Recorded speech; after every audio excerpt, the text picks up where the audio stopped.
boa noite. Boa noite. Muita paz para todos nós nesta noite. Vocês viram o tema, né? Deus na natureza. Na verdade, a gente vai falar de Deus e a sua criação. Eu fui buscar no dicionário o que quer dizer natureza, né? Por quê? Fica, deixa eu falar a sua criação. O dicionário fala assim, ó: conjunto das leis que presidem a existência das coisas e a sucessão dos seres. Força ativa que estabelece e conserva a ordem natural das coisas. Conjunto de todas as coisas criadas e também o universo. Tinha outras definições, mas que começavam a fugir do que é de verdade natureza nesse sentido que a gente está abordando aqui. Então é importante, quando a gente fala disso, entender um pouquinho o que é Deus, tá? Eu falar de criação, Ele criou, Ele quem? Então a gente vai ter que falar um pouquinho de Deus. E me perdoem se ao falar eu me angustiar, porque toda vez que eu falo de Deus, eu me angustio. Por quê? Porque eu tenho uma capacidade limitada de entender Deus. Eu estou com o tempo começando a perceber o que Ele não é, mas eu tenho dificuldade de perceber o que Ele é. E eu acho que, de um modo geral, as pessoas são assim. Nós temos essa dificuldade. Kardec, quando pergunta aos espíritos sobre Deus, é inclusive a primeira pergunta do Livro dos Espíritos, ele não diz quem é Deus. Ele começa perguntando o que é Deus. Por quê? Porque se eu digo quem é Deus, eu estou comparando Deus a um homem. E o Deus homem, ele tem sido usado muito desde o princípio da nossa criação. Nós temos visto Deus nas coisas da natureza, nos fenômenos naturais. Nós temos visto Deus nos animais, animais poderosos. A gente já viu Deus nesses animais. Animais não tão poderosos, a gente também já viu. Já vimos Deus nas pedras. E aí, de repente, começamos a ver Deus no homem, na figura de um homem. Fica difícil a gente imaginar que um homem como nós possa ter sido o criador de todas as coisas. Aí seria imaginar alguma coisa ligada à magia, algo mágico que não existe, Algo mágico, uma invenção nossa, é uma percepção nossa de fenômenos que nós não entendíamos. A gente começou a dar um caráter mágico a ele, e normalmente ligávamos a Deus, mas fica uma coisa assim, sem uma explicação razoável. A gente começa a achar que do nada algo pode acontecer. Então a primeira coisa, Deus não é um homem, mas o que Ele é, não dá para saber. Os Espíritos disseram para Kardec, ele pergunta o que é Deus: inteligência suprema, causa primeira de todas as coisas.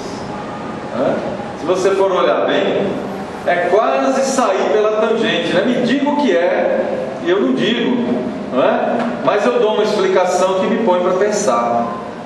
Pois Deus é muito assim, nós não temos uma explicação para Ele. Nós conseguimos entender Deus melhor nas perguntas, muito mais do que nas respostas. Se Deus não é um homem, o que Ele é? Então é algo que não é um homem. É material? Não, porque se Ele fosse material, teria uma vida definida, um tempo de existência que um dia se acabaria. E os Espíritos dizem que Deus não é assim. Deus é infinito, e eterno. Ou seja, não tem tamanho definido e não tem tempo definido. Infinito, inclusive, se usa esse termo para algo que nós não conhecemos direito. Quando se fala assim, o universo é infinito, é porque nós não conhecemos direito o universo. Nós não sabemos aonde ele começa, aonde ele termina, e se tem um começo e se tem um fim. Mas quando a gente fala na criação de Deus, a gente está falando natureza, a gente está falando da criação dele. No Livro dos Espíritos tem algumas colocações interessantes quando falam sobre isso, porque muita gente entende que Deus é isso que está aqui, é o universo e tudo que foi criado. E os Espíritos dizem, quando nós achamos isso, nós estamos confundindo a criação com o Criador. O Criador não é isso. Ele criou esse mundo que nós vivemos, mas ele não é esse mundo que nós vivemos nesse momento. Aí eles fazem uma comparação com um quadro de um grande mestre da pintura, por exemplo. Você olha o quadro, fica maravilhado com aquele quadro e percebe que ali está a genialidade do artista. Mas eu não devo dizer, esse aqui é o artista. Quem pintou o quadro não está ali, está ali a sua genialidade. E é assim que os Espíritos tentam fazer a gente entender em relação a Deus. O universo que nós vivemos tem a marca de Deus, tá? Pela precisão com que ele existe, pela maneira com que ele está organizado. Tá? Ele é, em muitos lugares, na sua extensão toda, a humanidade que daqui de longe consegue olhar, vê o caos. Tá? Se tivéssemos lá, seria o caos. Mas nós aqui não vivemos no caos. Nós temos um equilíbrio relativo para continuarmos, para conseguirmos continuar a nossa caminhada de evolução. Se eu tenho um caos direto aqui, como é que eu vou evoluir? Caos eu não teria organização. Quando eu digo caos, assim, as forças da natureza desordenadas, né? Furiosas, como uma ocasião já foi aqui na Terra. Mas naquele momento a Terra não se prestava à vida. Tá? Poderia no máximo ter colônias espirituais vivendo aqui.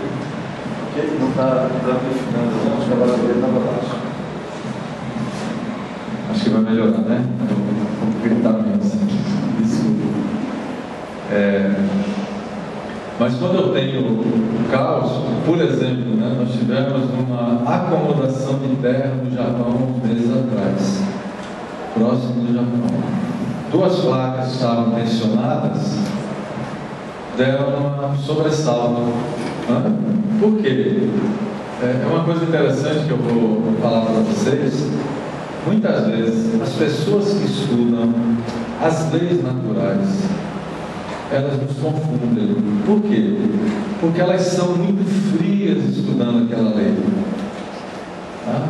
Elas são muito objetivas, não tem nada, não colocam uma paixão naquilo que fazem.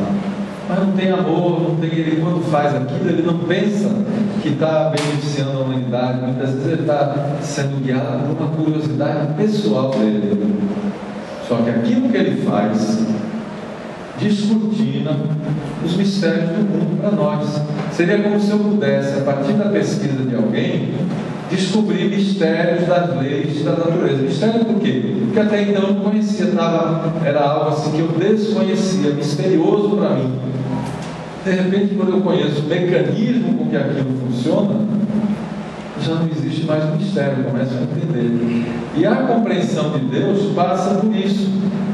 Os Espíritos nos falam que a evolução do homem, ela tem 2 etapas. Eu vou evoluir no aspecto moral, ou seja, na relação que eu tenho com o meu semelhante. Moral é a regra do bem proceder, né, no relacionamento com o próximo, com outro princípio inteligente. Então eu vou evoluir na moral e vou evoluir no intelecto. Mas tem gente que evolui só na moral, chega até um ponto que tem que parar, porque não consegue entender Deus, porque não consegue entender as coisas naturais da sua criação. Tá? Muitas vezes, óbvio que quando a gente está nesse estágio, eu tenho só a moral, aí eu olho para trás, vejo os intelectuais frios, né? Materialistas, aí eu posso até achar, não, eu não preciso disso, mas vai ter um momento que eu vou ter que parar a minha evolução na moral e prestar um pouquinho de atenção no intelectual.